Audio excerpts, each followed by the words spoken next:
તો નજર કરીએ ગીર સોમનાથ ઉપર તો કોંગ્રેસના પ્રદેશ પ્રમુખ શક્તિસિંહ ગોહિલ સોમનાથ ખાતે પહોંચ્યા છે। ત્યારે ચૂંટણીના અંતિમ તબક્કામાં સોમનાથ દર્શન ખાતે પહોંચ્યા છે। ત્યારે ચૂંટણીના અંતિમ દિવસ હોય સોમનાથના દર્શન ખાતે પહોંચ્યા છે। ત્યારે ફૈઝલ પટેલના રાજીનામા અંગે પણ પ્રતિક્રિયા આપી છે।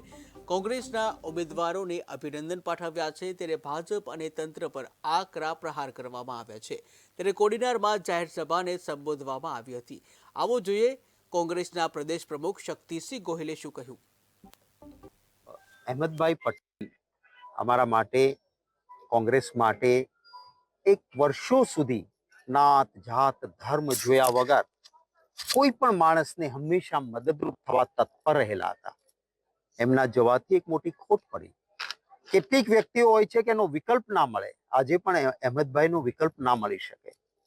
એમના દીકરા અને દીકરી એ અચાનક પિતાના જવાથી જે પરિસ્થિતિ કુટુંબની છે હું જાણું છું, એના વચ્ચે એમણે સંભાળી છે દોર। ફૈઝલભાઈનું ટ્વીટ સાચા અર્થમાં તમે જુઓ તો એને કહ્યું છે કે હું કોંગ્રેસનો સમર્થક રહેવાનો જ છું। કેટલાક લોકોએ આમ તેમ ચલાવ્યું કે શું ભાજપમાં જે છે આમ જે છે, એમણે પૂરું ટ્વીટ એમનું જોવું જોઈએ। આજે પણ મુમતાઝબેન પેટા ચૂંટણી ભરૂચની ચાલે છે તો એ તાલુકા પંચાયતની સીટ ઉપર એ પ્રચાર કરી રહ્યા છે અને મને ત્યાંથી એમનો ફોન પણ આવ્યો। ફૈઝલભાઈની તબિયત વચ્ચે ખૂબ નાજુક થઈ હતી। ઉપરવાળાનો પહાડ કે એ બીમારીમાંથી, એ મુશ્કેલીમાંથી ફૈઝલભાઈ એક સંઘર્ષ કરીને એ બીમારીમાંથી પણ બહાર આવ્યા।